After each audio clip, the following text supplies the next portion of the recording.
Literally, yeah, it's growing out of control. It's fine. It makes you look like a wise scholar. Anything I can do to help that.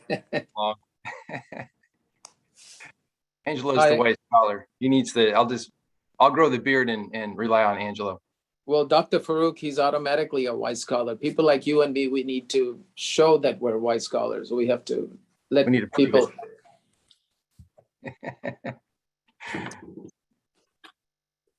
Mr. Gallo.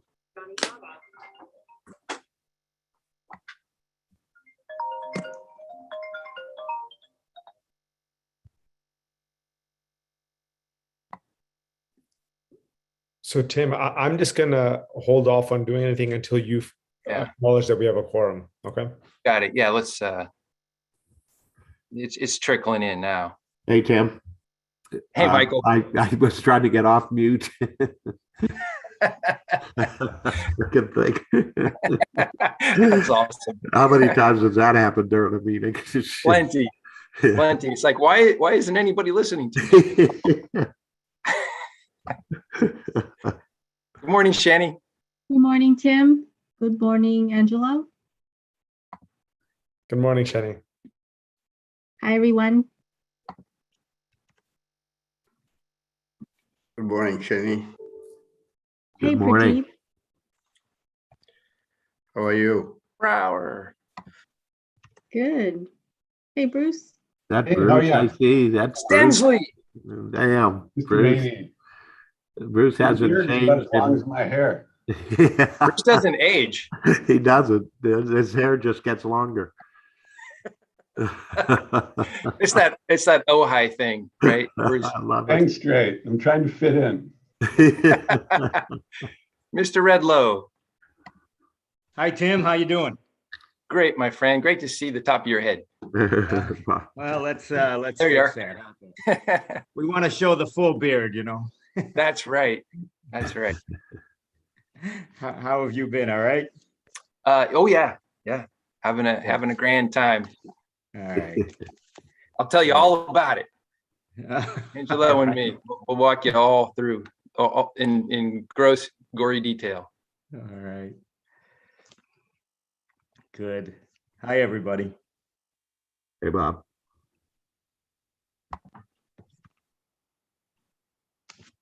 We're getting there. Mr. Knox.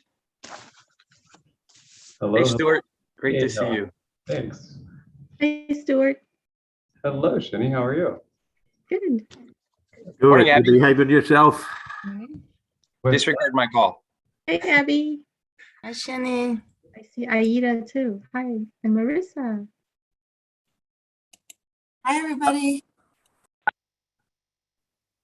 If the person on the Was that Aida? Yeah. Morning, Aida.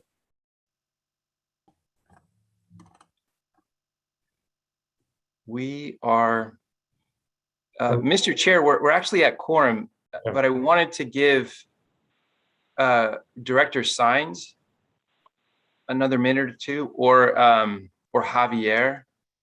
what I can do, Tim, is I have to read those meeting process information, and so I'll just get that going just out of respect for everyone's time, and then we can rearrange it if they're not on yet. Is that okay with you? Absolutely. And just a heads up, Joseph Williams said he would be about 20 minutes late. Okay, sounds good. So we're solid quorum. Good morning, everyone. Great to see all of you virtually again. And before we get started, I just want to share some critical notes. And thank you, Tim, for acknowledging that we have a quorum. So this meeting is being conducted on the Zoom platform. Only executive committee members and staff are on the Zoom meeting.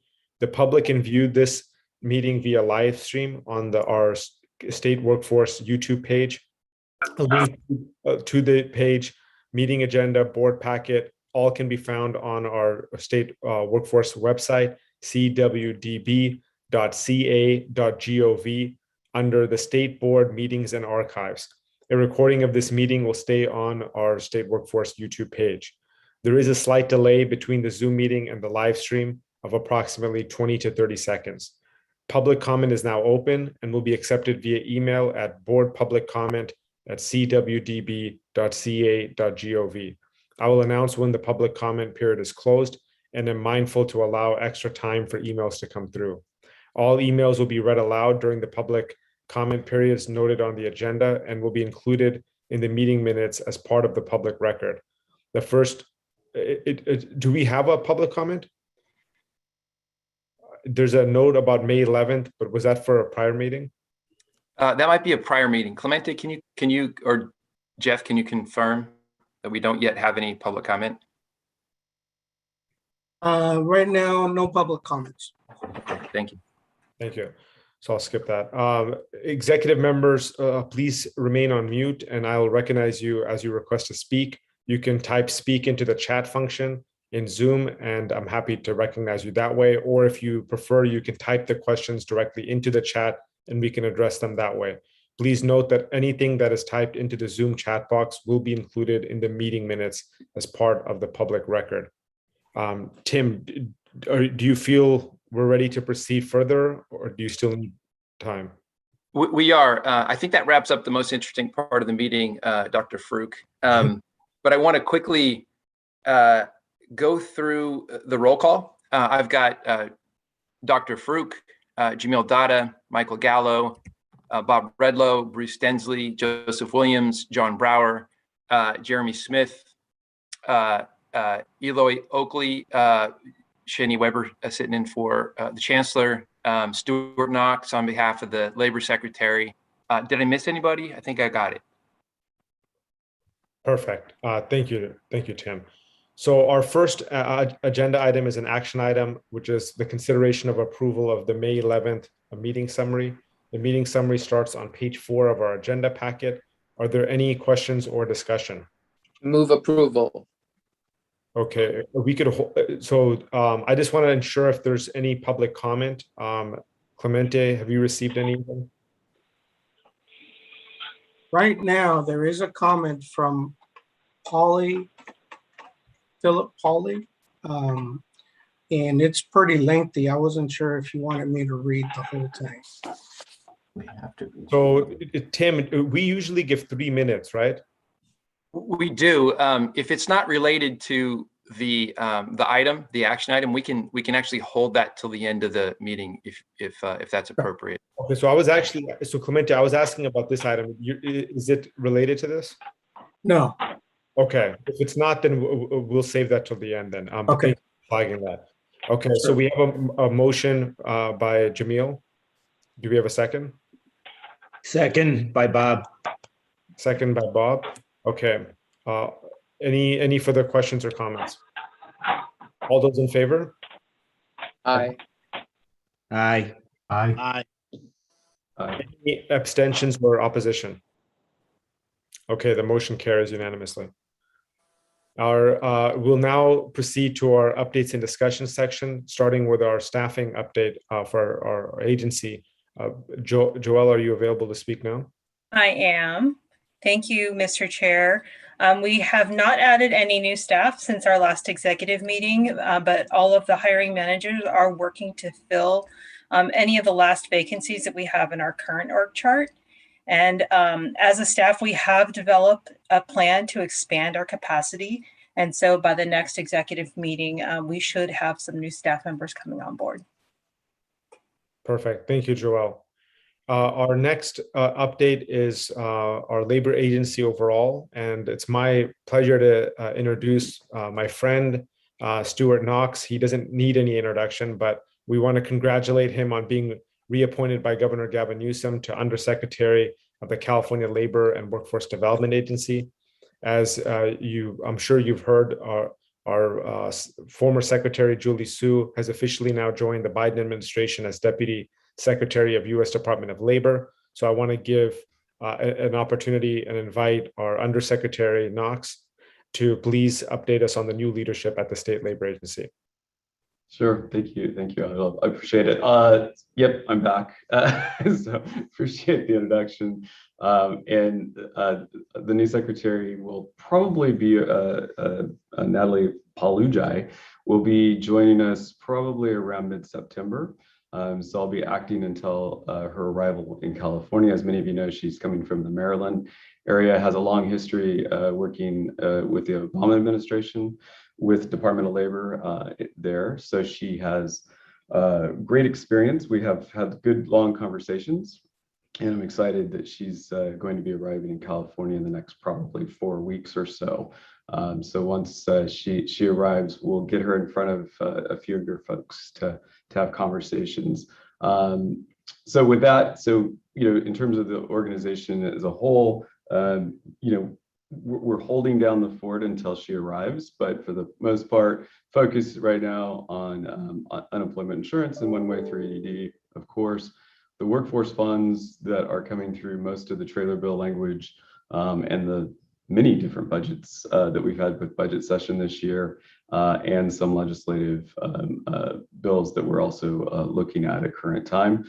The budget-wise, I think, obviously for the state of California, the governor has been very receptive and open to and delivered on a fairly large dollar amounts for workforce development.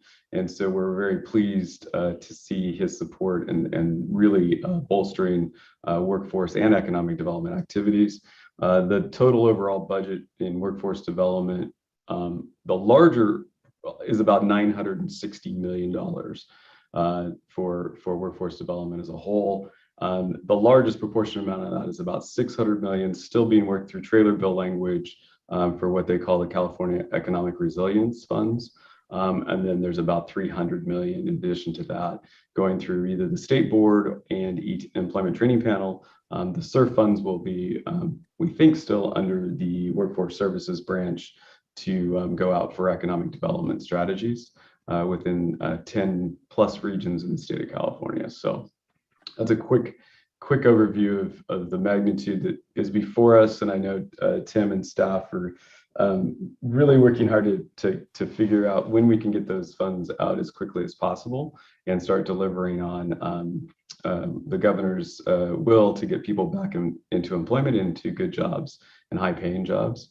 And so really looking at the training side of the house for opportunities to do that and working with locals to get that funding out as quickly as possible.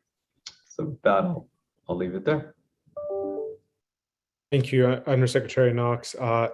You're always in demand, and we're very, very grateful for your timely leadership to serve our state. We normally wait for the end of all the updates to circle back on questions, but if anybody has any questions for Undersecretary Knox, we're happy to take them now, actually. Okay, thank you for such a comprehensive insight, Undersecretary Knox. And we'll now shift to our Washington, D.C. update. I'll just share one brief thing, and then I'm happy to pass it over to my colleague.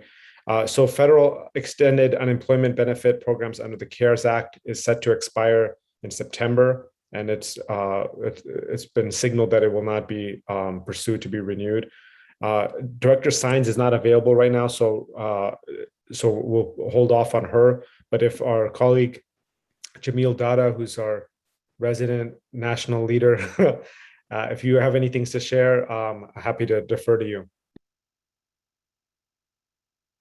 Thank you, Mr. Chairman. I was on a White House call 2 weeks ago with the Office of Intergovernmental Affairs, and they were discussing this.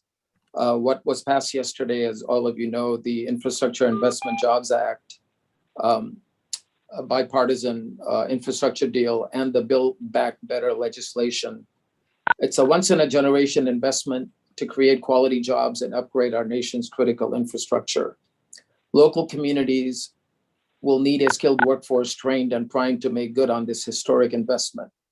The priorities for this Build Back Better portion of the bill will not only enhance the current system, but make it easier to support harder to serve populations to access high quality training programs that'll lead to in-demand, good quality jobs.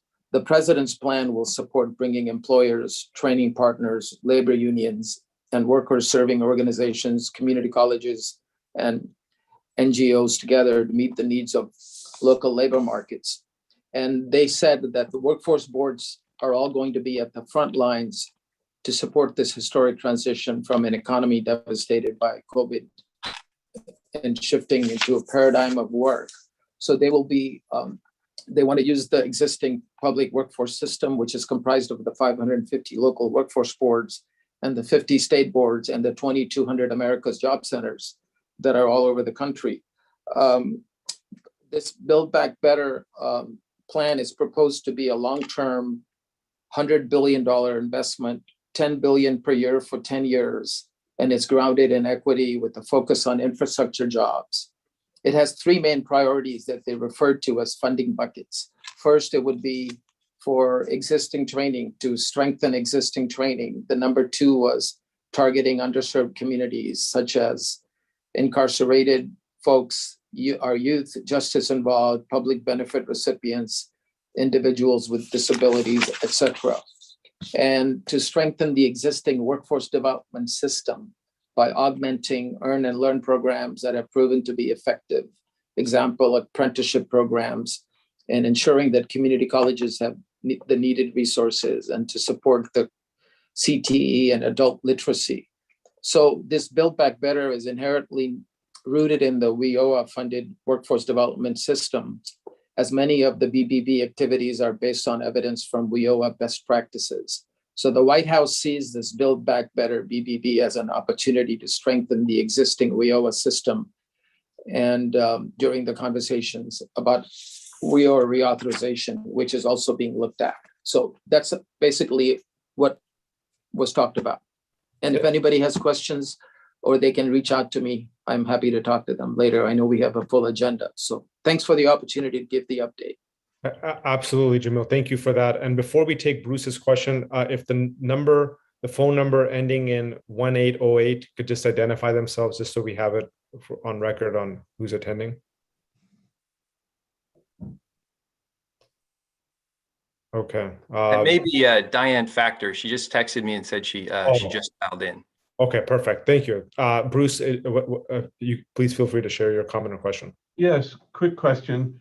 Along with the rest of the federal opportunities that Jamil just shared with us, I would imagine many of us have seen that the Department of Commerce Economic Development Administration has released a series of NOFAs, one of which specifically for the first time really features opportunities for workforce development programs. For locals to secure those, you can go, of course, on your own. But Tim, I'm wondering if there's been any discussion or awareness at State Board. It would seem to be really competitive in one of these, the ability to demonstrate some alignment or collaboration with existing investments through WDB State Board would make sense and make a local competitive. So two questions, I guess. Looking at that at all, or would that be a sound strategy for California? We are looking at that, and I noticed Abby took her mute off, so I'm going to give her a chance to respond as well. Thanks, Bruce. Yeah, absolutely. I think it should align really well with some of the high road training partnership investments and other investments in the budget, and on the agenda for a Monday meeting for us to really work on a state response. Thank you for raising that. That's a great insight, Bruce. And thank you, Abby, for that response. Any other further questions or comments? Mr. Brower had his hand up. There he is. Okay. Just kind of following on Bruce's, not specific to Department of Commerce, but the earlier report that Jamil gave.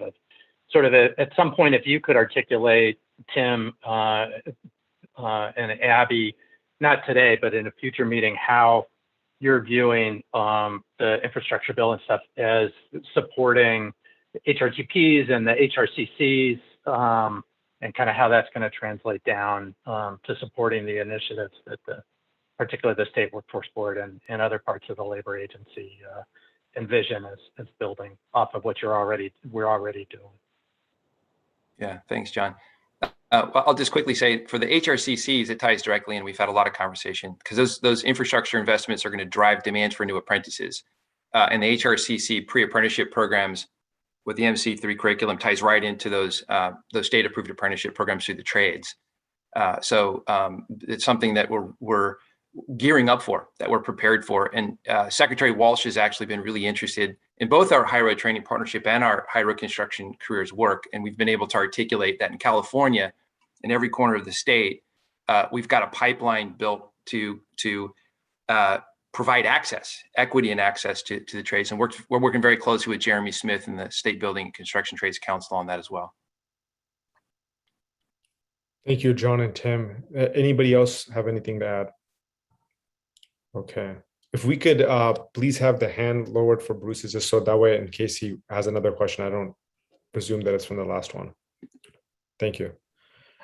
Okay, so we'll circle back, like I said, with Director Science when she's able to join us. We're going to now go to our budget framing. So in July, Governor Newsom and our state legislature completed, and the governor signed our budget bill, SB 129, the $100 billion California Comeback Plan. It's the biggest economic recovery package in the history of California. The plan expands the transformative work of our state workforce board and reflects the vision of a California for all and a high road economic recovery. So Tim is now going to walk us through what specifically those investments are, and you can share screen to show the investments and timeline of releasing those funds. Thank you, Tim. Thank you, Chairman Farouk. I'm going to do a little bit more work on the context setting side, and then actually show you where the funding is and give you a little sense on the timing. Although, just a caveat, when we put up on the screen the timing for getting the funds out, we're still working with Labor Agency, with Stuart and Abby on that, and we're working with the governor's office. So the official chart of when the funds will go out isn't ready to go up for public viewing, but we'll show you kind of a snapshot of what we're thinking with that caveat. Just one more thing on the framing. The high road agenda, as you know, is consistent with the governor's vision for a California for all, because it prioritizes equity, quality jobs, and climate resilience. So we start with deep industry sector engagement. As you guys know, we've talked about this a bunch, to create the conditions sector by sector for pulling workers into good quality jobs. The increased investment through the budget is going to allow us to scale up that work statewide. So our intention is really to get scale around these deep industry sector partnerships that are the high road approach to really move the needle across the state on equity and hopefully get to a tipping point in the sense that moving the broader workforce system in that direction. And then of course, related work is doing the alignment of programs on the ground to connect workers from disadvantaged communities to those good quality jobs. So we have a few levers that just speaking of the State Workforce Development Board now, in Sacramento that we take on Sacramento in the field. We've got our policy levers in Sacramento. We do a lot of policy work. Coordination across the state agencies. Shenny at the Chancellor's Office, we work very closely with ETP, EDD, and the Division of Apprenticeship Standards. I won't go through the whole list because you know it. We also do research and evaluation and investing in the program work and initiatives, and then learning from that work is really important to us. So we've got 4 units of the state board. And I'm kind of laying this out because there's quite a big investment in the state workforce board that's going to create a lot of expansion of both our work, but also our staff capacity and our organization. We have 4 units within the state workforce board. Administration, our communications work is also in admin, policy and research, program and innovation, and then our high road field work. Tim, and these are, yeah, Tim, go ahead. You're supposed to share a screen, right? Because when you're talking through this. I will, as soon as I get to the funding. Okay, sorry, just want to make sure, that's all. Yeah, sorry, Mr. Chair. So these things, the policy, research, program, innovation, high road field work, we've talked about kind of as integrated internally into this kind of think, do, tank approach where policy, research, program, and field are kind of informing each other.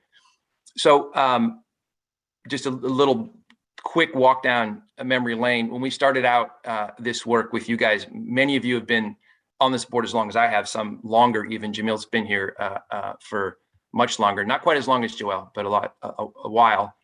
We started out as strictly a WIOA policy entity. And I think maybe a little frustrated that WIOA policy alone wasn't making the kind of system impact that we wanted to see across the state. So over just the last 5 years, not the last decade, but last 5 years, we've nearly tripled staff positions at the State Workforce Board from 27 to 72. That's to manage this kind of growing portfolio of program and policy work. We currently manage about $100 million in grants. So we've really shifted from a strictly policy entity to this sort of think, do, tank kind of entity that I just talked about. So the 21-22 state budget, it is investing substantially in the State Workforce Board. Over the last 5 years, the State Workforce Board invested about $73 million in higher ed training partnerships and higher ed construction careers, a mix of WIOA discretionary, Prop 39, SB1, greenhouse gas reduction funds. The budget invests another $145.5 million in HRCC and HRTP, including some $10 million in WIOA funds. The budget also expands other initiatives, and I'll do the share screen in a second. Prison to Employment got an additional $20 million. Workforce Accelerator Fund investing another $10.5 million. That's WIOA discretionary money. Breaking Barriers to Employment, $25 million in general fund money. Regional Equity Partnerships, which is an expansion of our regional plan implementation work in cahoots with the community colleges and the Chancellor's Office. That's $25 million. And then data sharing analysis, so we can look at better sharing data across workforce entities, so we can get better analysis, but also ease of navigation of the workforce system. And then the budget also allocates to the State Workforce Board another $104.5 million in investments that were prioritized by the legislature, what we call kind of direct investments. So now I'll do the chart. I think I've been delaying that because I'm never sure if I can actually pull off screen share.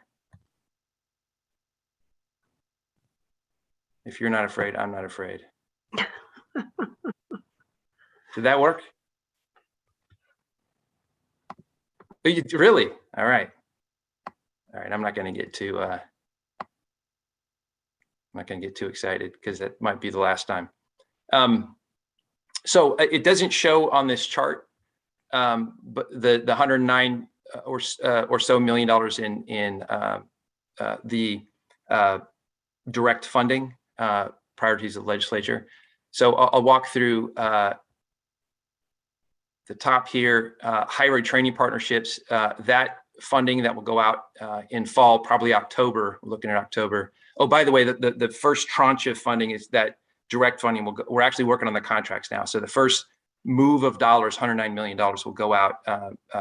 We're starting the process this month, contracting this month. So $105 million in WIOA discretionary funds will go out in October. That's for the higher ed training partnerships. That'll be a closed application for current HRTP grantees to expand their work. So we want to pump money into those current projects, expand them quickly to get more participants served. There also is probably going to be some pivoting and some new work built in there as well. The next bucket of higher ed training partnerships, if I go down the list here, will be going out. I missed it. Where is it? There it is. In the winter, January. So that is $100 million that will go out. It'll be a letter of intent process. We're trying to kind of truncate the traditional RFA to speed things up. We'll also put the funding on kind of rolling grants per quarter with the intention that higher ed training partnerships can continue to come back to the State Workforce Board and expand their work and request dollars and expand their work. So the intention there is to move dollars more quickly, more efficiently, get them into the hands of the folks who are serving workers. We're also moving to a Salesforce platform, which is, we hope, going to be much better for our customers. Going back up here, the Workforce Accelerator Fund, $10.5 million in WIOA funds, discretionary money, going out in October. Likely, again, it'll be an open RFA solicitation, competitive. We're going to use the Salesforce platform for the first time. Again, I can talk more about that, but I won't go into it. But this is really going to ease for our customers the reporting back to the state, including fiscal and data reporting. Prison to employment will be going out in January. Closed application to current grantees. As you know, we built these, maybe you don't know, we built the prison to employment projects or partnerships based on the regional plan implementation or regional planning units. So we have workforce development boards who, on behalf of broader partnerships in each region of the state, who are the fiscal applicants on that. So we're going to move that money as quickly as we possibly can in the winter in January. The next is breaking barriers to employment, looking at getting that an open application out in April. It's $25 million general funds.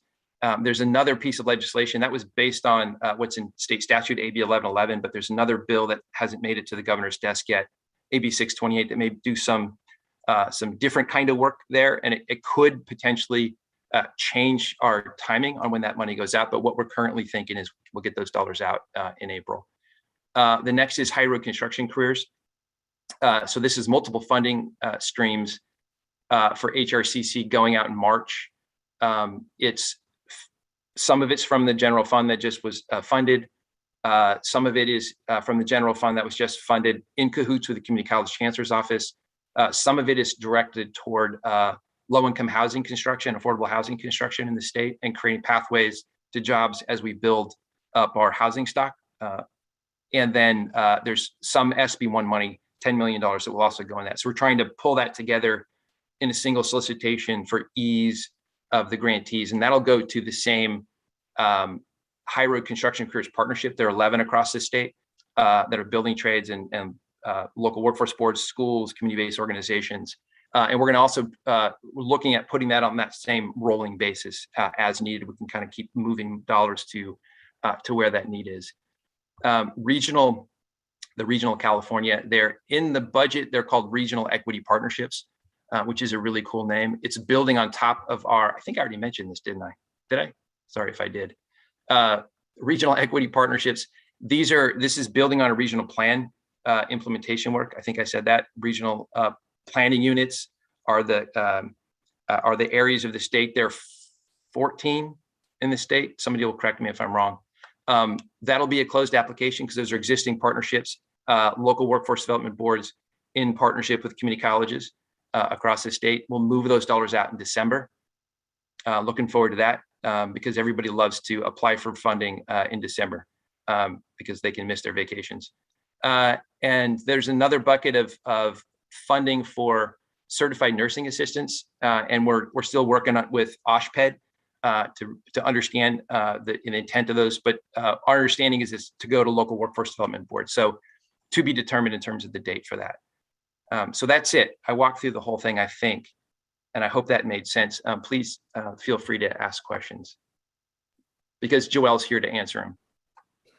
Thank you so much for that great overview, Tim. I'll start with John Brower.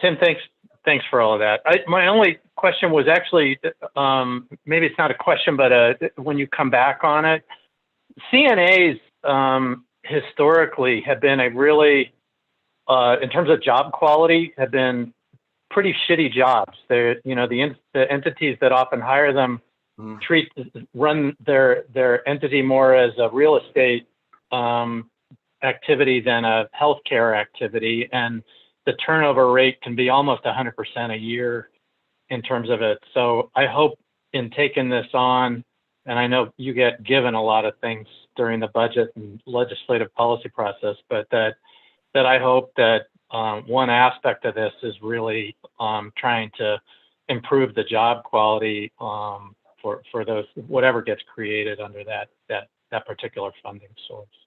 Yeah, thanks, John. Yeah, that's the intention, and it wasn't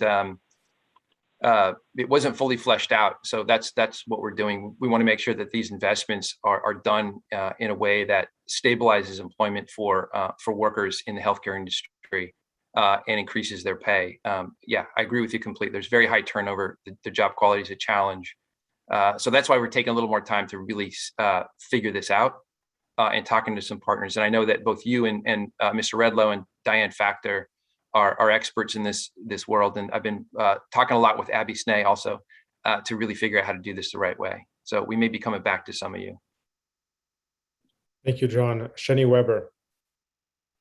Hi, thank you, Chair Farouk. Quick question about, these are all new funding that's coming in. I was wondering about whether there are existing funding, ongoing funding that we're looking at to leverage these new funding, and then thinking about using the existing ongoing funding as long-term sustainability and other ways to sort of braid and integrate programs to try to reduce some of the siloing of how we do things around the state.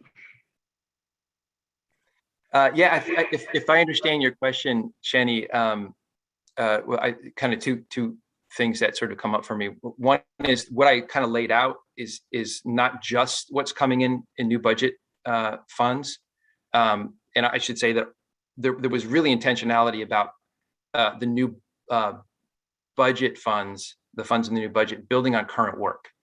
So we were really careful not to do new program creation, because the intention is to get funding out fast, have it get into program as quickly as possible. But what I laid out also includes SB1, which isn't in this budget, and other dollars that are going out from the State Workforce Board that weren't part of the 2021-22 budget. I should also say, because I didn't, most of this funding, a lot of this funding is over a 5-year period. So we're not trying to do this all in a single year. That's really important. That's why we've got the rolling grants kind of built in the letters of intent. The other thing I kind of heard you say, Shani, is what you and I and Abby and Reg, Javier at Employment Training Panel, and Eric Root of the Division of Apprenticeship Standards, and my friend Javier Romero, who's on the phone from EDD, and Rita Science, Director of Science, is making sure that we're building on each other's program work and doing that kind of cross-department alignment so that we don't confuse the world on the ground, but also get a bigger bang for the buck for the funds. So thanks for bringing that up. Did I get at what your point was, Shani? Yes, thank you, Tim. Of course. Yeah, thank you for your partnership. Thank you both. Bob Redlow, please. Oh, have to unmute myself first. Okay, thank you. Just a couple quick comments.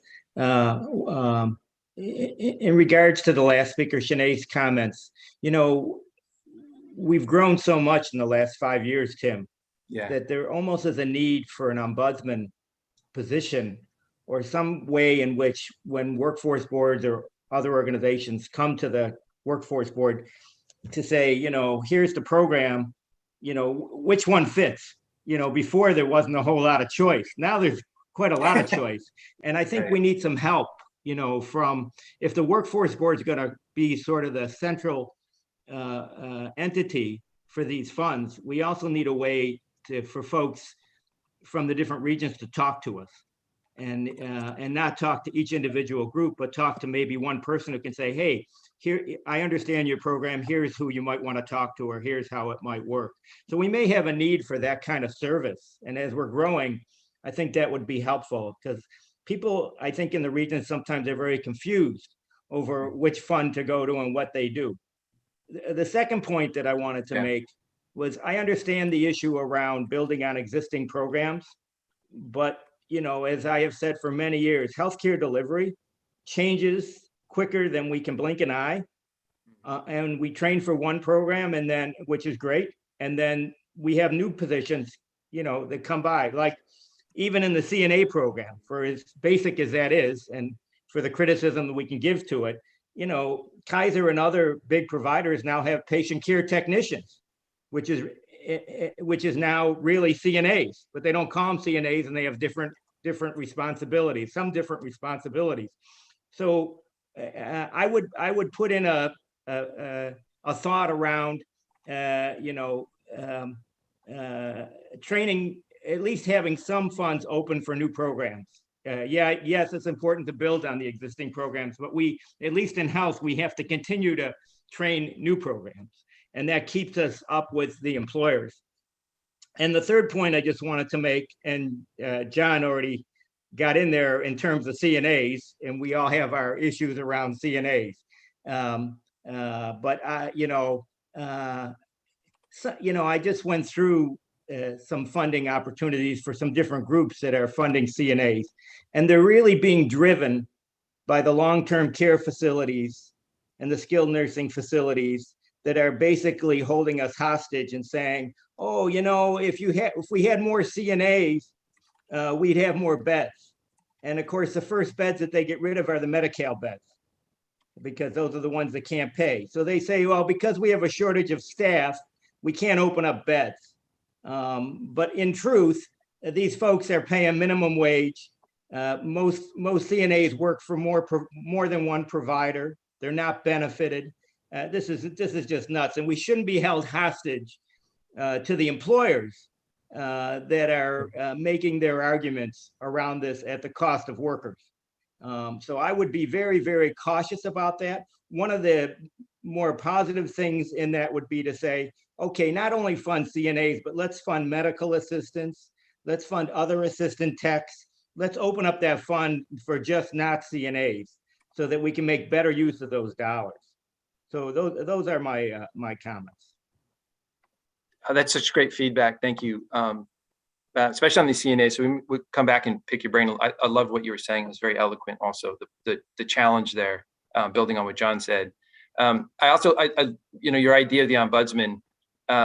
That's a great idea. We're trying to figure out for the state workforce board and the funds we're pushing out a good communications plan with the field, just as you're saying, so that there's awareness and people understand what these buckets are and how to apply for them. There's also work, and maybe Abby wants to chime in on this, across departments, because the state board, is Undersecretary Knox pointed out, isn't the only workforce entity, and Shenny's on the line too, that got funding. So we've got to work across our departments and make sure that we're not sort of tripping over each other, or the grantees aren't tripping over each other trying to figure out what to apply for. Because a lot of money is going to be going out, not just from us, but other departments as well.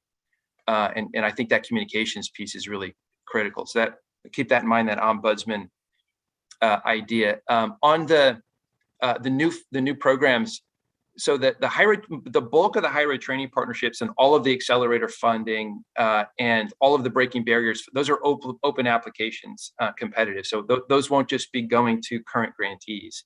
The bulk of the money will be going to new grantees. And the regional equity partnerships, even though that's going to the applicants who've been working on the regional plan implementation work, they're still going to be looking at industry sectors and partnering with industry. So I think there are other opportunities around that. But I also get your point about new program. So yeah, thank you. Thank you, Mr. Redlow. Thank you, Bob. Abby Snay, please. Thank you. I'll take my hand down. I just want to add to what Tim is saying, and can remind everyone or let you know that one of the core pillars of the Future of Work Commission recommendations is ending working poverty, really starting with the care sector.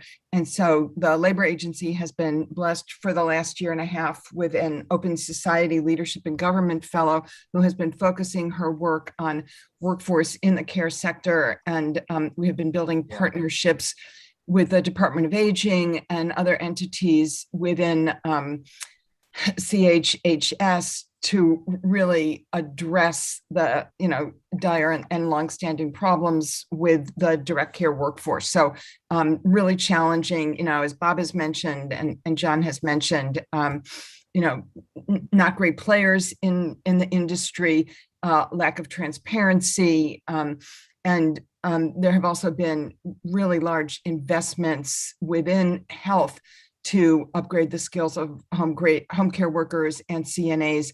And we've been working with those partners to make sure that training there is also tied to job quality and higher wages. But it's an uphill battle, and just lots of work to be done. Thank you for that input, Abby. Is there anybody else who has any comment or question on this topic? Okay, thank you. We're now going to circle back to Director Sines. Director Sines, are you available to share with us any federal update? Yes, I am. Thank you so much. Yes, I am. Since July, we have been reminding our claimants that the federal benefits end on September 4th. In for this, what we're paying out right now, $1.5 billion a week. So in the last period of time, we've paid out $49 billion. But a substantial portion of that is going to come to an end. The programs that this includes are the PUA program, which is directed at former owners and gig workers, the Pandemic Unemployment Emergency Compensation, the Federal Pandemic Unemployment Compensation, and any other of the programs that the federal government was funding. It's going to have a substantial impact on the number of people who are receiving benefits at this point. And we have been, I'm sorry, I also left out the Mixed Earner Unemployment Compensation Program, which allows people to get an additional $100. But all of those programs, including the program that gave people $300, will end on September 4th. As a result of that, we have been trying to work with other departments to advise our claimants the kinds of programs that are available, kinds of benefits that are available to them when this program ends, which includes the CalFresh. In fact, we put up a link on our webpage for CalFresh, and it generated 85,000 requests. We also have the Housing is Key website on there, the opportunity, the CalWorks, and the reminder about EITC, encouraging people to submit their taxes. We've got CalJobs on our website. We've reminded people about the American Job Centers, the AJCCs, and this is going to be quite an impact on people. So I'm so glad to hear about the continued funding that's going to happen in the workforce, because definitely people are going to be taking advantage of that, we hope. Thank you for that update, Director Sines. With questions, we'll begin with Joseph Williams. Thank you for the update, Director Sines. I'm just thinking about like leading and lagging indicators. Does EDD have any data around what they're anticipating people are going to do? Like, it seems like we need a push to see, of the folks that are going to be rolling off of this benefit, have they signed up for CalJobs? Are we seeing increased visits to the job centers? Because it seems like in the community, I see more promotion of more benefit programs than, job opportunities that will actually replace the money that folks are going to lose. And so is there any data? Are you guys surveying folks to get an indication? Are folks saying, I'm ready to go back to work? Or do we see them, accessing job services? Like, do we have any leading or lagging indicators to kind of help us predict if folks are going to, start re-entering the workforce? Joseph, I don't believe that we have predictive data on that right now. But one of the things, in addition to what's on our website, we are in constant communication with the claimants, either by mail, if they don't have access to the internet, or through the internet. And we have been encouraging them and letting them know that, one, starting July 11th, they needed to look for work, and two, that CalJobs is a vital resource for them to use to look for jobs. So could we give like the case managers more direction on kind of collecting that kind of information? Like, like if I'm in contact with the claimant, I want to know, like, okay, did you go to the one stop and sign up for job services? And then the one stop should be able to give, or the job center should be able to provide some additional follow-up data to see if folks are moving in that direction. Like, could we be a little more intrusive and assertive about how the case management is being employed with those folks? That's an interesting suggestion, and I'll have to talk to Javier about that.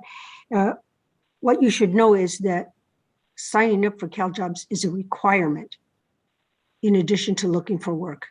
So we're not suggesting it to people, we're requiring them to sign up at CalJobs so that they can enter our system.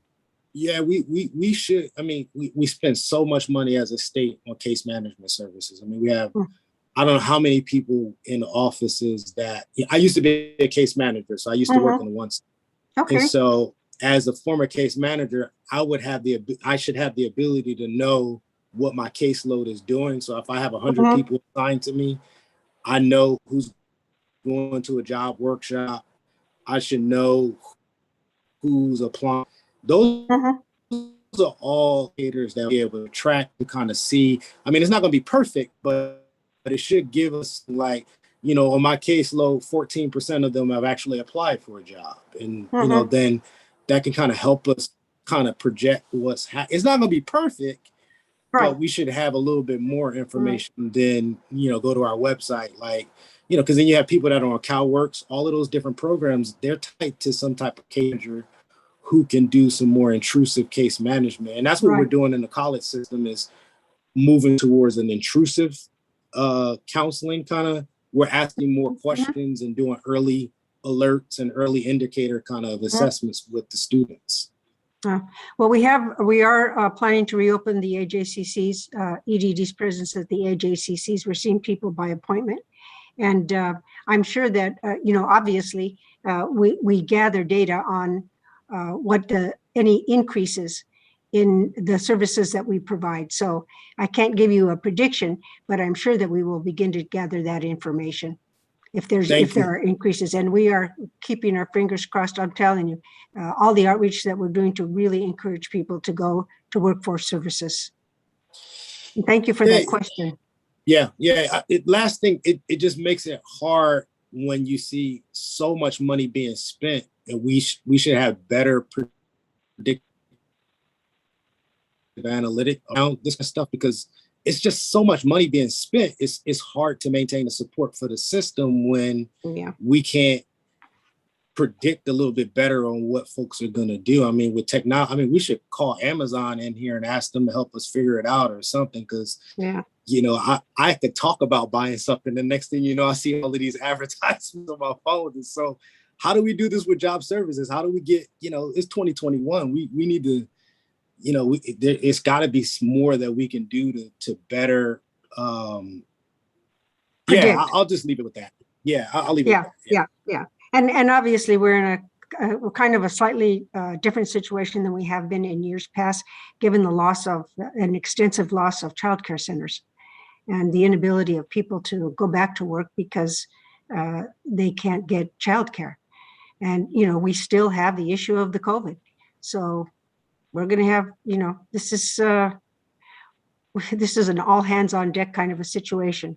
So if you look at the Institute for the Future's work, they put out this workforce ecosystem where they're talking about the worker of the future is going to need 5 streams of income. And so that almost means you're not going to be showing up to a place. And so we need to evolve the conversation to people as like, you know, work in the future is not necessarily always going to be like you show up to a place. And so what virtual ways can we help people connect so that they can generate? Because once this money goes away from people, then you start talking about all the impacts of evictions, and it's just the potential for it is just like. And so, no, you're right. You know, you're absolutely right. Yeah, you're absolutely right. And one of the resources we point people to is the housing assistance, which has become expanded. So, you know, you're right. There are a lot of options that we need to provide to people. We need to encourage them to use those options. Thank you. Thank you. Thank you, Joseph. Joseph, can you send me a link to the Institute for the Future? Yeah. I'll send it to you. They did this whole modeling for what the future of cities will look like and what the future of workforce will look like, and then they make some policy recommendations. They even include some talking about us, and it's just really interesting about how, you know, workers of the future are going to have to be skilled in artificial intelligence. And then they even get into a youth strategy where they talk about young people need to know how to befriend artificial intelligence and, you know how to use them for income stream generation. And it's fascinating, like predictive kind of stuff. And so I'll share. Yeah, I'll share. Good. Could you send that link to me too, Joseph? I'd like to take a look at that. Will do. I'll post it in the chat. Give me just a second. Thanks. Got it. Thanks. Thank you, Joseph. Any other questions or comments for Director Sines? Okay, thank you. This is a good segue on our colleague Joseph Williams' point about the youth, because that's our next topic is youth policy update. And so our colleague Joseph Williams has been working very diligently with our staff to scope an approach on developing a youth policy agenda for the state. This is a priority for our labor agency also this year. Joseph Williams, would you like to share with us an update on the progress of your discussions? Yeah, and I just wanted to thank you and appreciate you and Tim's leadership on this item and all of the folks on Tim's team that has been helping think through this. And just for brief background, one of the gaps that several of the board members, starting with Alma, we were talking about just thinking about our youth system and how, we can have a statewide agenda and policy agenda for how we look at youth systems. And just really look at the opportunity by providing guidance and assist to the youth councils. There are multiple state departments that have youth services or youth dollars, but and not to disparage anybody's work or anything like that. We're just saying that there's some gaps that we might be able to take advantage of.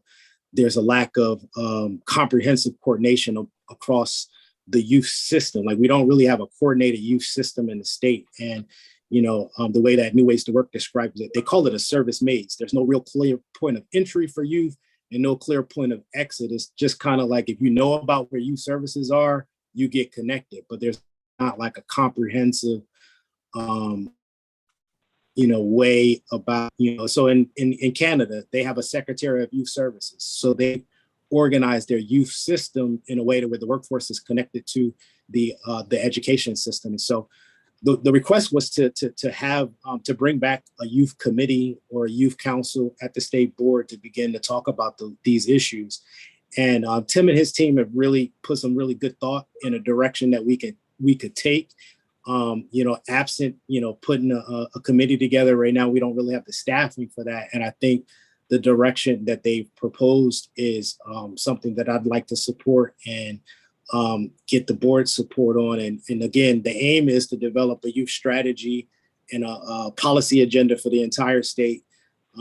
Tim's team has looked at multiple elements that could help with getting at the goal, from how we can talk about connections to quality jobs, work-based learning, paid internships, and apprenticeships. And so what they've done so far is done some research with the local workforce boards. They've actually sent out a survey to ask some questions about various things. And we'll start looking at analyzing how the state board's investments have an impact on youth. And then specifically exploring how youth apprenticeships or how we can partner with other agencies to scale up the youth apprenticeships. And we don't want to reinvent the wheel. And so there are partners that are already at the table are the California Department of Education, the California Youth Leadership Corporation.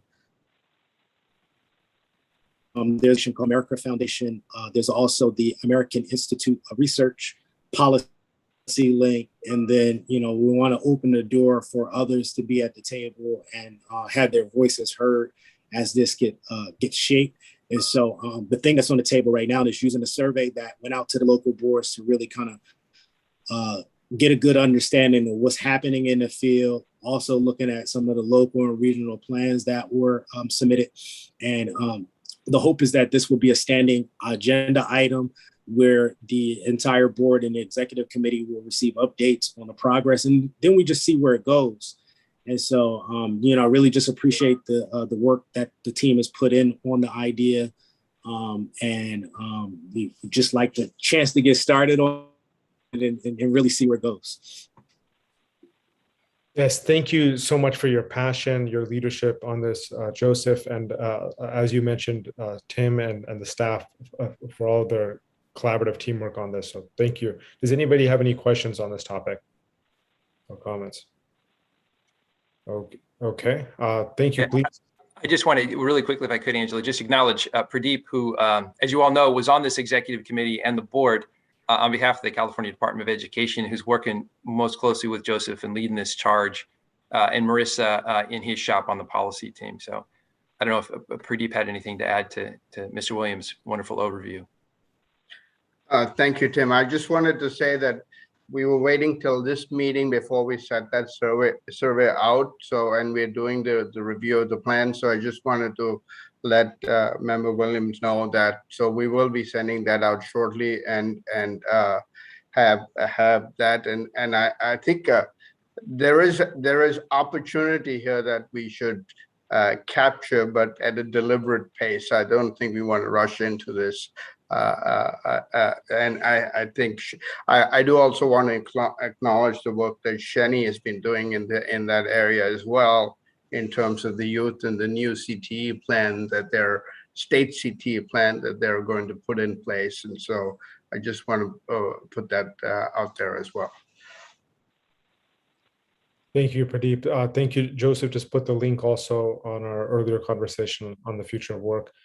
So thank you all for your passion on this.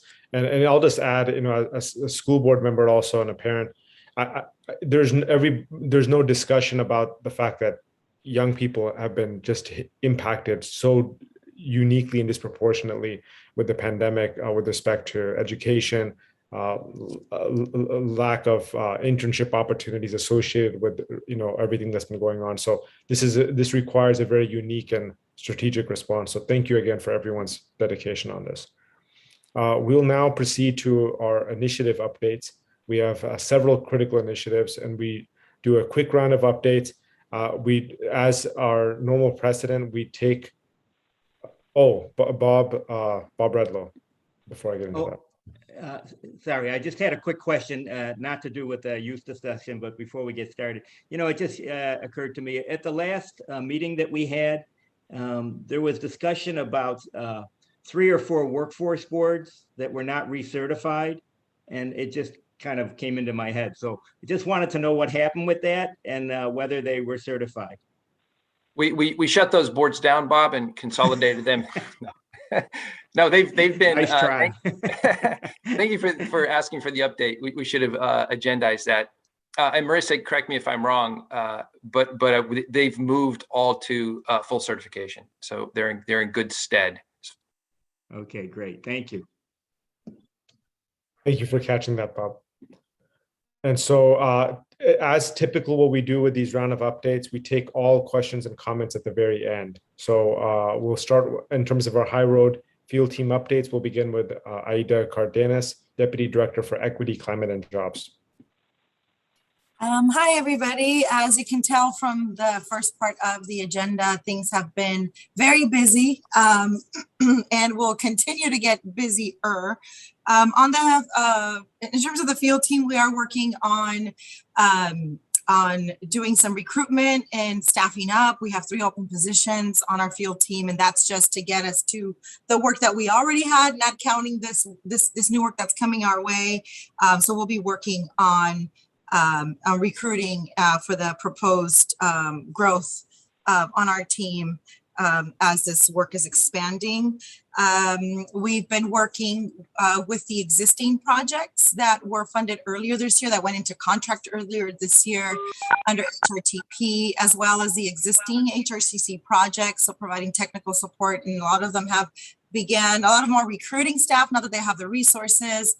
Many have started their cohort trainings, and training is happening anywhere from airport workers receiving emergency preparedness training that includes now some infectious disease work to protect themselves and passengers as the airports open up, to electric bus manufacturing and hospitality, working on establishing new pre-apprenticeships and apprenticeship programs, and working with DAS and other folks, as well as our HRCC projects we've participated in several graduations around their cohorts for the MC3 pre-apprenticeship training. I want to highlight that we had our first cohort in San Bernardino in partnership with the San Bernardino Community College. So it's the first cohort there. So that partnership there is really solidifying, and I think we want to make sure that we have our partnerships ready, both under High Road Training Partnerships and High Road Construction Careers, to be ready to look at how they can deepen their work and expand their work and take advantage of the additional resources coming their way, as shared earlier. So we've been doing work to support the existing partnerships. Again, they still, when we developed this high road model, it was about doing things differently, right? Not just getting people trained and hoping they land on a job, right? It's really building out these industry-based partnerships, and many of you are involved in this work. So you all know that this work, not just does it take time, but it's ongoing. It's ongoing. Building trust and identifying what the needs are, both for the industry, the community, and for the workers. And it's ongoing work. And so we're supporting the existing projects, but also as the announcement of the new funds and really looking at learning where we have opportunities to expand the work, even in new industries and new areas, both trying to strategically do some outreach based on priority areas, but also responding to inquiries. So I would say in the last month or so, we've had over 40 convenings with stakeholders who've inquired about the high road model and sharing with them what that model is so that they can begin to build their partnerships and get the stakeholders at the table so that when the resources are available, they'll be prepared. So we're sort of in this place of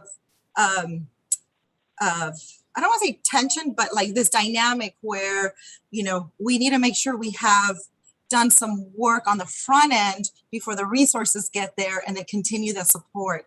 And so we're trying to navigate that as best as we can and learning again on what the needs are from the community and from workers so that we can ensure that we design the funding that's going to appropriately meet those needs. And as Tim mentioned in his timeline in terms of the high road buckets and the 100 million, right, is the intention is for that to be ongoing and for that it's not just throwing $100 million out and say we did it and we got money out and workers are getting trained and that's all. That we need to make sure that we're strategic and thoughtful about it, and especially when we carry the banner of equity. And when we carry the banner of equity, we need to meet industries and workers and communities where they're at, and it means that we need to have the time to design something that's going to make sense for the long run. So we're trying to balance it all out from meeting the immediate needs, but we need to have our eye on the prize, which is the long term, and really building out that infrastructure. And there's so it's a lot that we're learning, and a lot that we're trying to meet the needs and goals of our state leadership, of the California Workforce Development Board, but also ensuring that we are thoughtful of how we put these resources out and ensure that we're really looking at building out that infrastructure that is that high road model that we carry the banner of. And so it's easy to lose sight of it to get just money out. So trying to do both in a responsible way. So still learning, but our biggest gap right now is the capacity.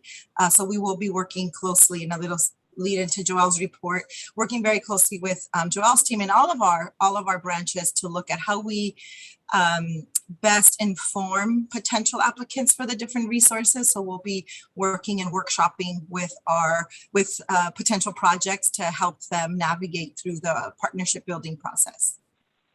Thank you for that update, Aida. And we'll take John and any other questions or comments at the end of these round. Our next update is program implementation. Joelle Hurst, Deputy Director for Program Implementation. Thank you. I'll just really quickly on the current and ongoing work. The first investments of prison to employment and the breaking barriers under AB 1111, those two initiatives are coming to a close. And so we're looking forward to gathering all of that closeout data and working with Pradeep's group on evaluation of those two initiatives. The Accelerator 8.0, which again was focused on housing and housing insecurity and homelessness, though that grant was supposed to close completely by September, but because of COVID, probably 2/3 of them of the projects got time-only extensions and won't be closing until March of 2022.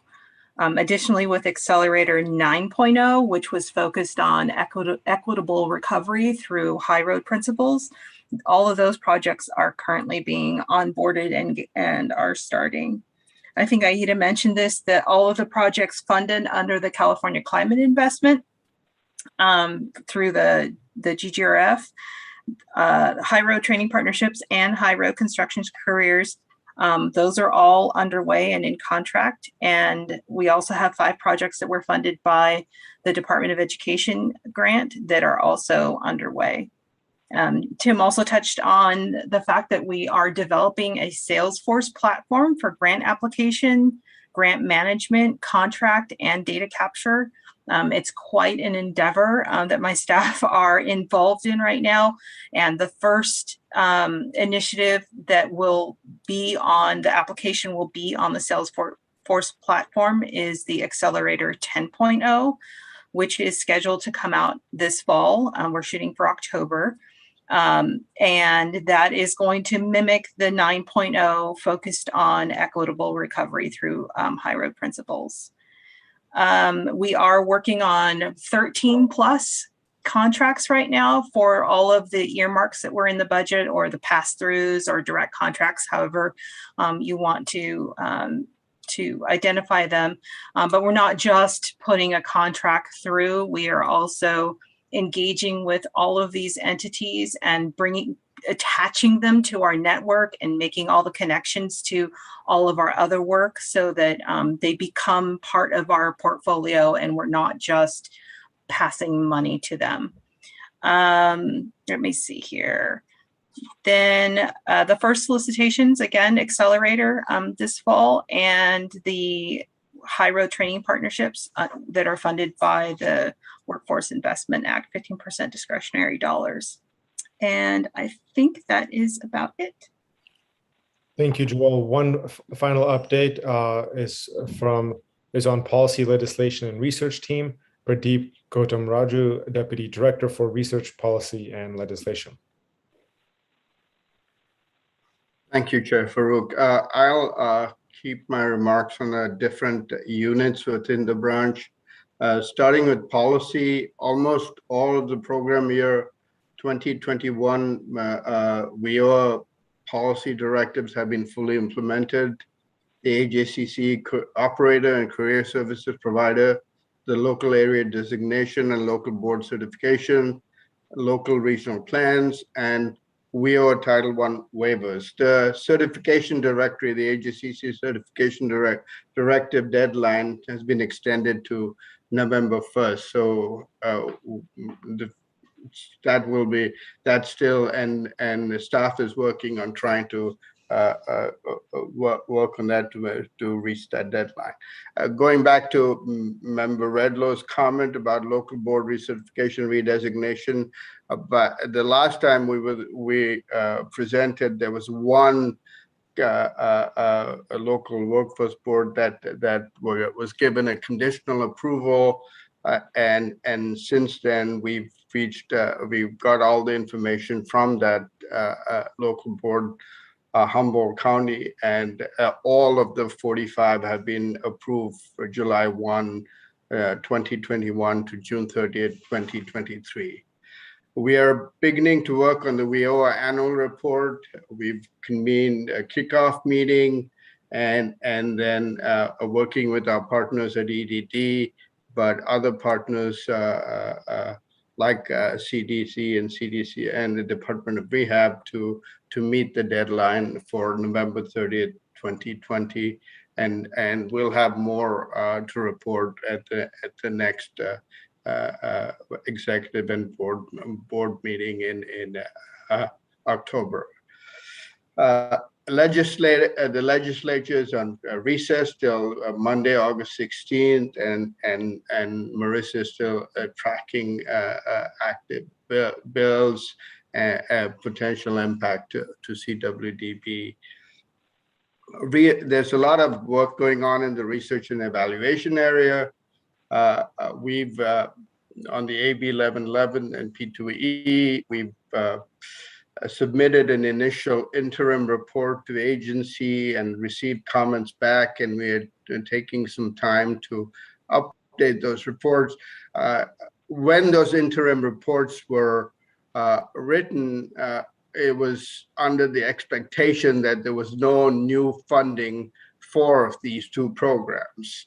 And so it was sort of end of report or end of program, end of funding reporting.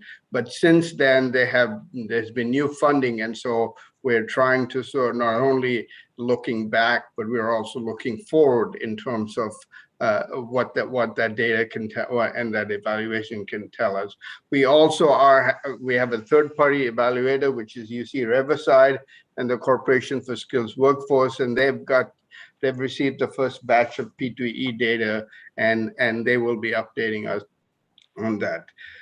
The AJCC evaluation is continuing. Both the quantitative and the qualitative data has been shared with the Ray Marshall Research Center. As far as the qualitative work that needs to be done, it's essentially service to the local areas, plus in-depth interviews with the select group of AJCCs. We are almost at the final stage to select those. We're thinking of 12 AJCCs, and we've developed a criteria that we're applying to that, which includes both quantitative and qualitative information. As we've talked about throughout this meeting, the work on High Road has, both Aida and Tim talked about that. High Road has expanded. So one of the major efforts that my team is, the evaluation team particularly, is undertaking, but it's a all department effort, is looking at developing a standardized, comprehensive internal evaluation program, focused first on High Road, but more broadly on all of the granting that's not only current, but future granting as well. And so we've had a series of interviews internally with leadership, particularly Aida, Tim, Joel, in terms of their vision for High Road. And we've talked to a couple of staff to get a better sense of that. And we intend to have more conversations with others outside, other stakeholders, and try to get a sense, as Aida was talking about, is what distinguishes a typical granting process and High Road is there's a lot of pre-work that is done. And that pre-work, that information is that we need to gather, that is critical to the evaluation process, and we're trying to develop some metrics. What would be what I think Tim referred to as non-participant data, or non-participant information, and we're trying to come up with a way of looking at the High Road tenants and coming up with ways to measure that. The next unit that we just, as all of you know, the board created a new unit called the State Partnership Unit within the Policy Research and Legislation branch, and it's under two strands. One is, as has been talked about here, is to develop different partnerships with state agencies and try to include within all of the work that those agencies are doing, particularly principles of High Road, but more focused on workforce development principles within that.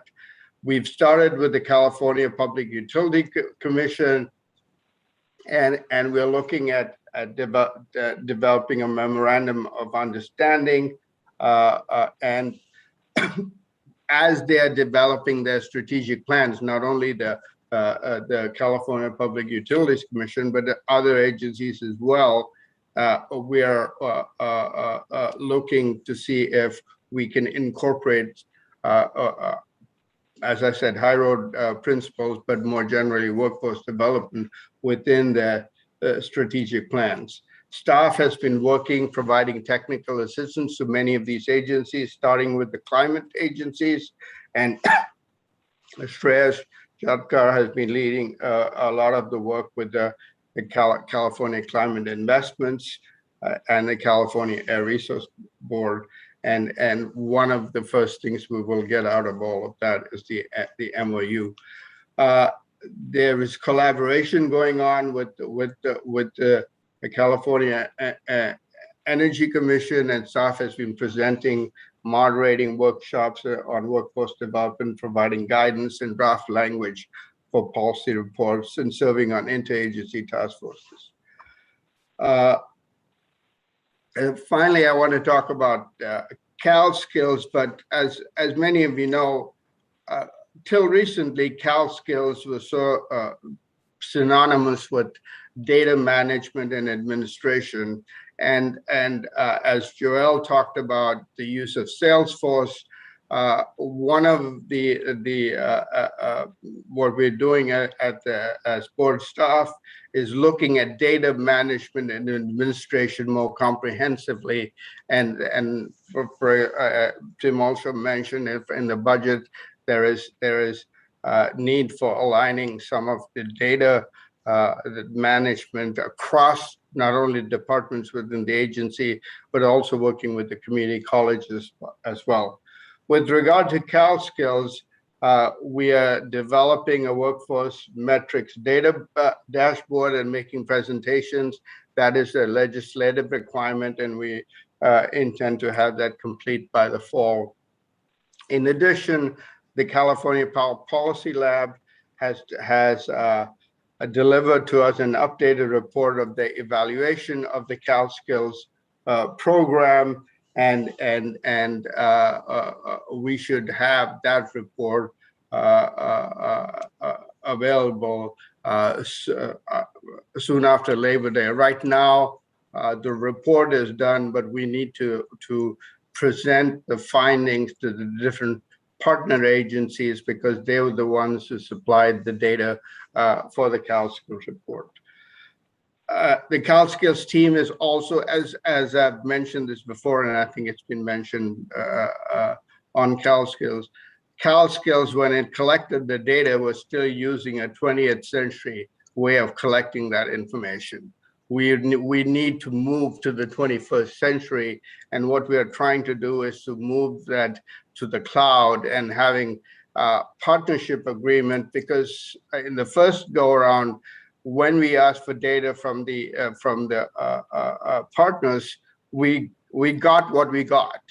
Right now, after the learning by doing in this first report, we're able to sort of develop common data information that we want from the partners, and that's been included within the partnership agreement. So, and we're using the the Cal Skills experience as a way to inform us about more broadly how, given all the information that is going to be coming into the board from all of these different grants out there, how we can manage the data and how we can administrate that, as Joel talked about, using Salesforce and contract management, but also collect the data that is needed for building out this internal evaluation.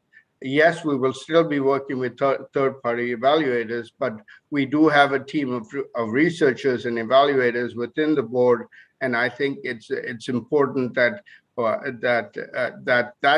what sets the board apart from other state agencies in developing that internal evaluation process is something that I'm passionate about, and I know the team working on that is passionate about. With that, I'll stop and turn it over to you, Chair Farouk. Thank you, everyone, for those updates. That's very helpful. And just for future reference, I'm going to actually start taking questions at the end of each individual report in the future. John, thank you for your patience. If you could share your comment or question. thank you for those reports. I just had two things. One was, you know, in the Future of Work Commission report, one of the kind of big summaries was that the somebody ending up in a low-wage job was 33% less if they had a certificate, credential, or degree, but 39% if they were part of a union in that equation. One of the things I'd like to put on the table to you, and not just to the Workforce Board, but to ETP and EDD and starting with the labor agency and frankly, the state partnership, is at least capturing as an outcome, I'm fine on the investment side, but at least on the outcome, whether that program or that individual was part of a union initiative, either something that had signatory employers in it or union involvement or something, but as part of that calculation and looking at your evaluation process, Pradeep, and I think it would be useful relative to ETP and other labor agency, you know, workforce services unit dollars of EDD and stuff as to, is labor involved, are signatory employers involved in that particular equation? And so thinking about that, capturing that as an outcome metric in some way in the longer term, I think there are a lot of us, starting with labor, who would like to see that kind of data captured and as part of the evaluation that you undertake. The second piece is actually on the marketing side. I'm wondering what's taking place to actually market the existing HRTPs and HRCCs to the other agencies, so that does GoBiz have an idea of what HRTPs are out there, or the Energy Commission, or the Air Resources Board and stuff. So that was kind of the other thing that your reports generated for me as a thought, is what are we actually doing to actually tell them about the investments you guys have made and the activities that are undergoing? Thanks. Thank you, John. Bob Redlow. Just thanks to the leadership and to the staff. It's an enormous amount of work on these reports. I mean, we're all really impressed. I think that's really just amazing, the work that goes on. And the question that I had, and I guess sort of request I have, you know, we've made equity a main topic this past year, given all the issues that have happened. And I just like to see some data about, have we moved the needle with our programs? You know, what does equity look like in our programs? I just, maybe I missed it, but maybe we have to wait for Salesforce. I don't know, but it kind of be nice to see if our programs are meeting the demand for equity, and how are we doing? I know in our local programs, we're struggling. You know, we've got fantastic training programs, but the folks that continue to take those programs and sign up for those programs do not necessarily meet the equity levels that we'd like to see. And we have many issues around that. I'd like to know what it looks like on a state level. And I wondered if we have any of that kind of data. And Tim, before you respond, my apologies if there's any comments or reaction to John's comment as well as Bob's, if you could combine that. Thank you. So, yeah, Bob, thank you for that. So on the program investments, we are tracking demographics. We're looking at equity and placements and wages. So we are pulling together data on that I think is really helpful. And we're also doing evaluation of the WIOA funded system and looking at the same thing, so we can compare. The couple of challenges that we're working out. CalSkills is all about this, as a matter of fact. CalSkills is cool because it's a longitudinal database and we can do comparisons, right? We can do control inside that. So what's coming out from the California Policy Lab is going to tell us something about a bunch of different funding streams, but also about kind of the relative impact of those. So I'm really looking forward to the results from the California. Well, we have it. We're going through a review right now with them. And in September, when we release it, I think it's going to tell us a lot about what the system is doing in terms of equity. And I'll just say, quality jobs and equity are they're inextricably linked for us. You can't have one without the other. So the bigger, more interesting question also is, you can look at programs But we also want to know, are we impacting equity within industry sectors that we're targeting? And beyond that, are we moving the needle on equity in different regions in the state? And that's really interesting to us because we don't want to just look at our programs. We want to look at the broader impacts on the economy, right? Are we moving to a California for all? And then beyond, of course, regions, we want to be able to say something about statewide. So, Pradeep is probably sometimes like, God, why did I take this job? But we're trying to get at these questions, and I think a lot of these are we've got to bring folks from the outside in, so we don't reinvent the wheel, because there's a lot of great expertise out there at universities and think tanks that we need to figure out how to tap into. On John's John, I think it's a great suggestion. We'll look at that, how to track. I mean, a higher ed training partnerships is pretty clear, and you're close to that, so you know where the collective bargaining agreements are there. But as we expand out, we want to keep having that conversation. I think ETP does have data, because if you're going to apply for ETP money as an employer or a group of employers, you have to identify if there's a union. So ETP should, and Undersecretary Knox can chime in there. So I think the data is there. So it's a matter of like pulling it together in some comprehensive way and looking at it. And of course, DAS, I think that's pretty easy to sort that out. When you get to the colleges, when you get beyond the labor agency workforce entities, it's probably a different question. So I think, but it's a really interesting one. So thanks for bringing that up. Tell me if I missed anything. Yeah. So Tim, can we have some data for our next meeting on the equity issues? Yeah, we'll look at pulling that together, Bob. It's going to be, our next meeting is in. When's our next meeting? August, September, October. I think it's in November. It's mid-November. So we will have the results from the policy lab. So yeah, we'll be able to talk about that, I think, right, Pradeep? Yeah, I think we will. Yeah, we could. We'll think about that, and over and beyond just the CalSkills report. I mean, there will be other ways of looking at that. Particularly, we could extract some information from CalJobs in terms of looking at least a static view of where we are in terms of equity in the different programs that we're doing. And in the CalSkills report, just to get tack under what Tim was saying, we've looked at the race and ethnic distribution in the programs, that specific programs in the CalSkills, but then compared to that to the distribution, the workforce distribution in the state, and just to see whether it's what the comparison is.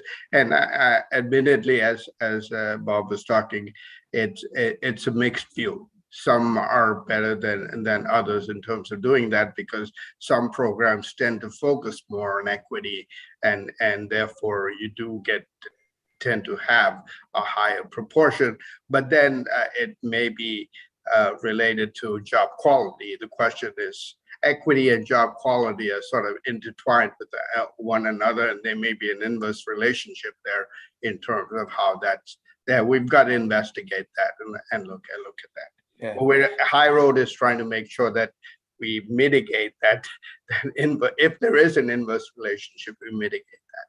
Yeah, it raises a bunch of really interesting questions, and so I'm looking forward to having that discussion with the executive.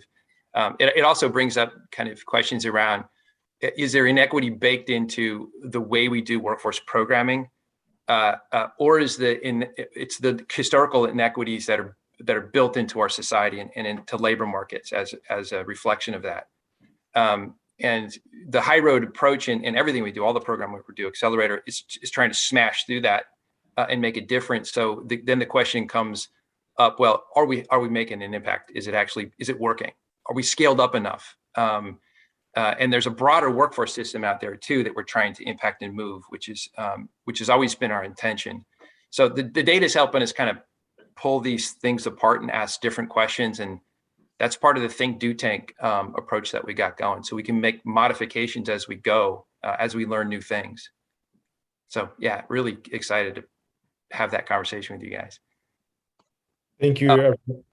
I'll shut up.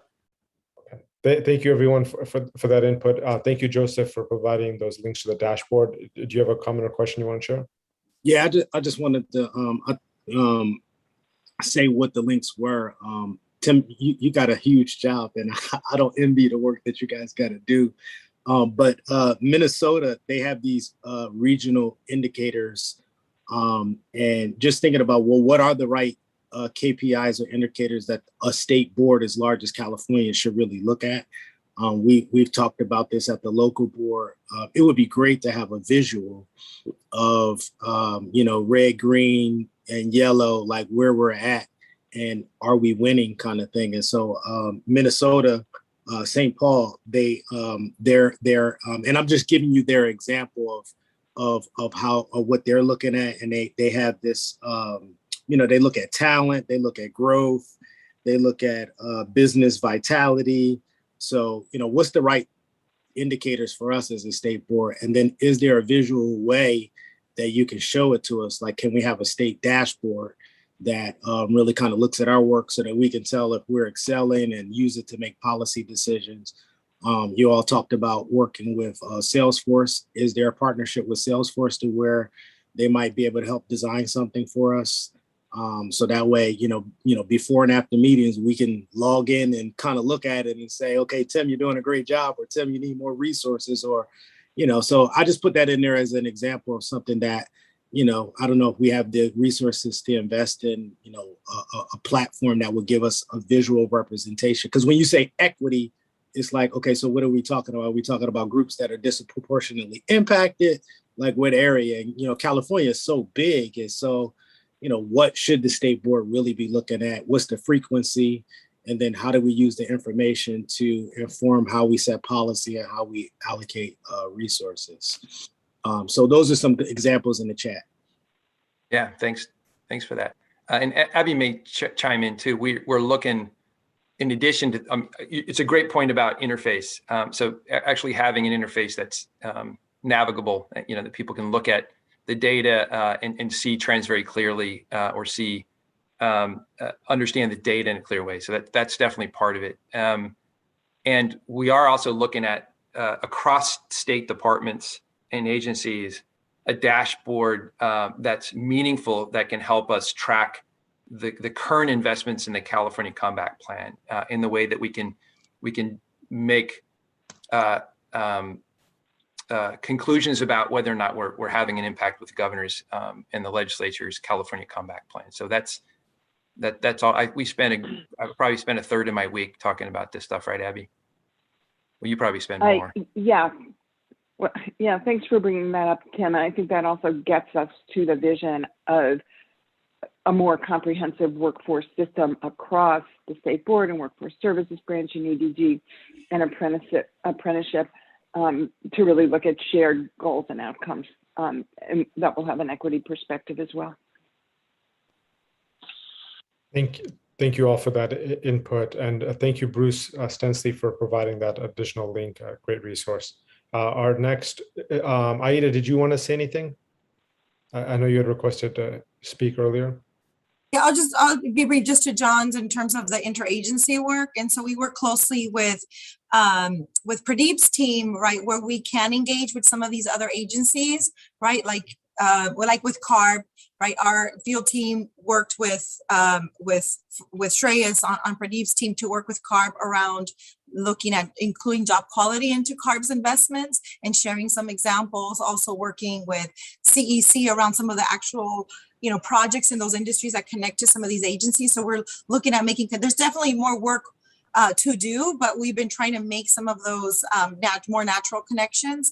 But we're hoping that, as part of the expansion and increase our capacity and staffing on both the field and the partnership branch, that we'll be able to make those connections even more so. I think there's still, healthcare is another one where we're connecting currently. And then the other thing I'll just add in terms of when we talk about equity, that it's very dynamic and it's very layered when we look at equity, and diversity is one part of equity, but that's one indicator, but it's diversity. It's may not necessarily be equity and job quality in terms of what the jobs are. That's also a sort of, it can tell a different story. It's very dynamic. You know, I've had conversations with folks where they'll say, well, we're going to make sure that we have job quality. We want diversity and we want $30 an hour more. And that's where we're going to invest. And so then we're making sure we have equity.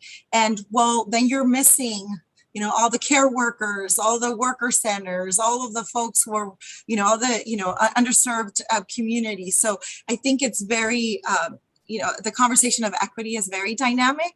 And I think that we have a big task ahead of us to figure out how we capture that story, because if equity is about meeting regions where they're at, workers where they're at, communities where they're at, industries where they're at, is allowing us to be all over the place in terms of how to best meet those needs.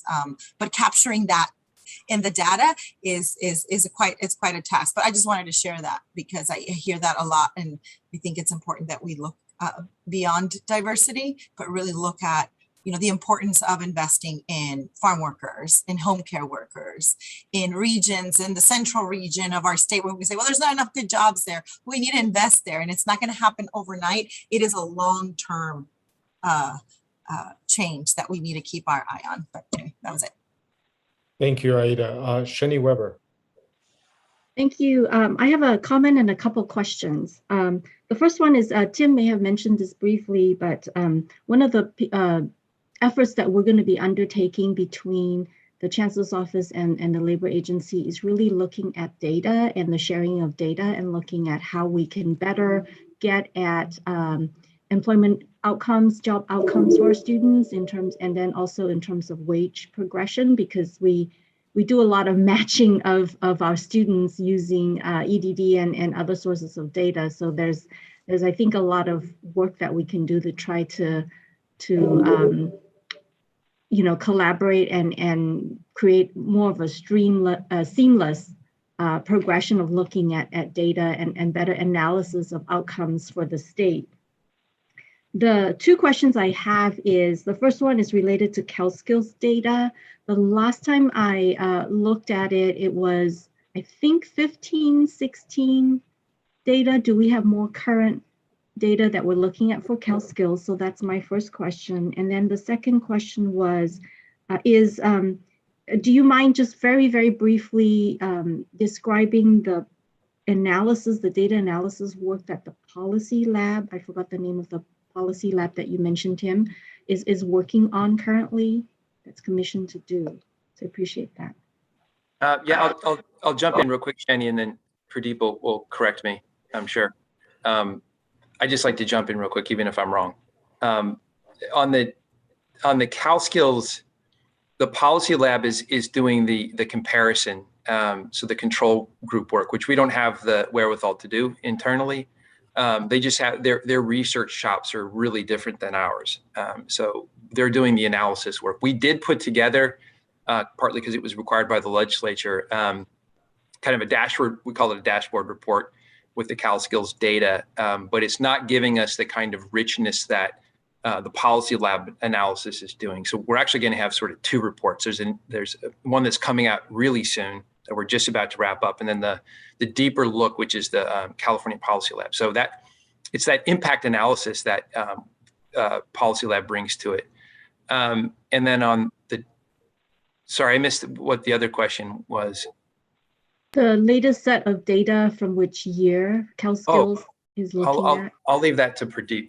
So, Pradeep, as a matter of fact. So Shani, as you, the CalSkills was a proof of concept, and the way, as I said, was basically, it was new, it was brand new, and trying to get the partners on board in terms of making sure that all the bells and whistles were in the right places in terms of security, in terms of exchange of data. And it was still, I mean, just as an example, you can, for the Cal Policy Lab, literally what we had to do was the researchers had to drive up from LA to come to Sacramento and pick up the data in a floppy drive. I mean, obviously it's not a floppy drive, but it literally had to do that. And I think that's so it's taken us a while. So you're right. The data we're using is 14, 15, 15, 16.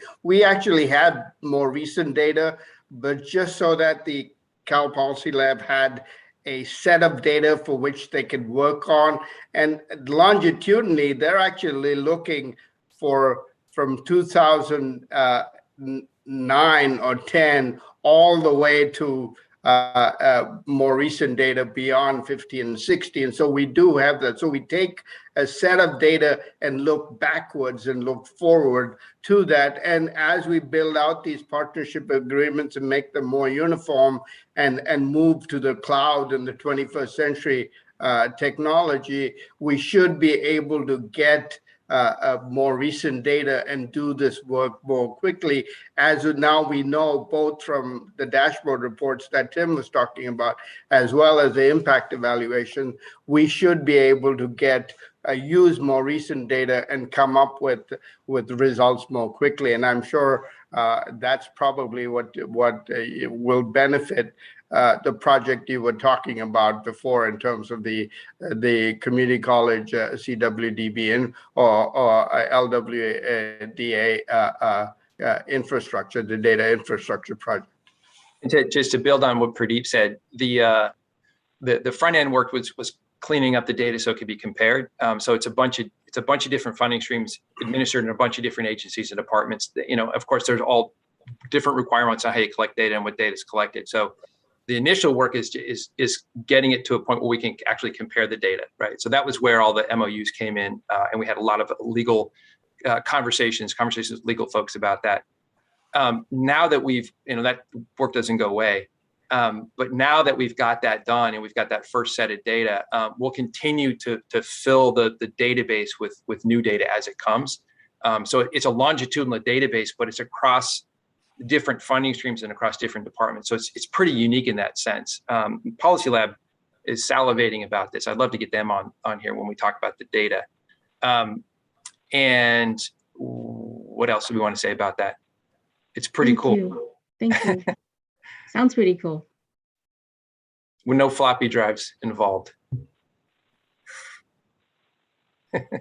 So thank you all for that very robust discussion. And we know that our initiatives are really the heart of everything that our agency does. So grateful to our staff and our board for being so engaged on all those efforts. We will now shift to other business. Our next meeting of our full board is going to be on Wednesday, August 25th from 10 a.m. to 1 p.m. Our next executive committee meeting is November 3rd, which will be followed by another full board meeting on November 17th. We can now take general public comments. And Clemente, you had mentioned we have at least one. Are there any additional comments besides the one? No, that's the only one. So you mentioned it was long. From a point of precedence, we normally give public 5 minutes each to provide input. So if you can just read, if it's longer than 5 minutes, what we can do is just have the information sent to the board and available to the public afterwards. Hopefully it's within 5 minutes, but if you could read what you can. Oh, Jamil. Chairman, just a point of clarification. I think we allow 5 minutes total and 30 seconds per public comment. Oh, okay. Sorry for that misunderstanding. Thank you for clarifying that. Sheni, did you have something further to say, or this was from your prior? Okay, Jamil, did you want to say something? I just wanted to mention, because we haven't said anything about CWA's conference coming up in September. Tim, was there any thoughts about that? We are working with the Workforce Association on a plenary session that's focused on high road, and we've had some back and forth with them also about how to build high road into some of the workshops. Great. So I know that we have a delegation going, and I'm planning to attend. So I was hoping that with the state board will also participate. Thank you. Well, one challenge we have still, sorry, is that we still have we're still not able to travel or reimburse travel. So that and I don't know if that's going to be lifted prior to. I mean, that's the week of Labor Day. That's coming up pretty fast. So right, we're watching that very closely. If the travel ban is lifted, then we'll be able to send some folks. But currently, we're not able to. Got it. Thanks. Clemente, if you could read, to me, if there's one comment and we normally give 5 minutes, I think we should just give, for the sake of accessibility, we should let the public have that time. So if you could just read the statement, please. Okay, this email is from Philip Hawley. Good afternoon, California Workforce Development Board leaders. Attached and below are the formal comments that our organization, Respectability, would like to submit ahead of your meeting tomorrow. We have given our ideas serious thought, and we really look forward to working with you to make California a better state for the people with disabilities. Thank you for this opportunity to offer comments. We look forward to working with you in the months ahead. Dear Chair Farouk and Executive Director Rainey, thank you very much for the opportunity to offer our comments for the California Workforce Development Board's August 11th Executive Committee meeting. With a plurality of our staff in Los Angeles, Respectability is a nonpartisan, nonprofit disability inclusion organization dedicated to fighting stigmas and advancing opportunities for millions of Americans with disabilities. 1 in 5 Americans have a disability, according to the U.S. Census Bureau. People with disabilities are America's largest minority group and the only one that, due to the accident, aging, or illness, anyone can join at any time. Indeed, in California itself, there are 4,131,700 residents living with some form of disability, and they make up fully 10.6% of the state's population. In that number, it is critical to recognize the great diversity and intersectional identities of people with disabilities in California.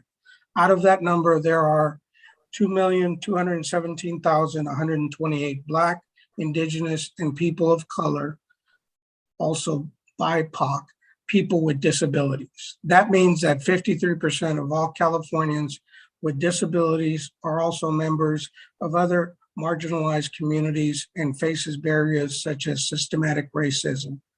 These facts have wide-ranging implications for the state's overall workforce development planning, and the unique challenges facing Californians with disability needs to be recognized across the entire scope of CWDB's work. In these comments, Respectability team of subject matter experts and advocates with disabilities have collected our critical ideas, policies, proposals, and key data to inform your board's decision-making process. While we are a national organization, we have a significant staff presence in California, and we are eager to collaborate with you and your team. Thank you, Clemente. I noticed that there seems to be a substantial amount of information after the so we'll have that shared for both the public and for our colleagues. Because this is not an item that was agendized, we can't comment or respond to it at this time. Does anybody have any other last closing thoughts before we adjourn? Okay, we can entertain a motion to adjourn now. So Move to adjourn. Second. Okay, motion by Jamil. Was it Joseph? Did you second? Okay. Mike. Oh, Mike second. Okay. And no further public comments on YouTube. Okay. All in favor? Aye. Aye. Any abstentions or opposition? All right. Meeting is adjourned 11:53 a.m. Take care, everyone. Have a great day. Thank you. Bye, everyone.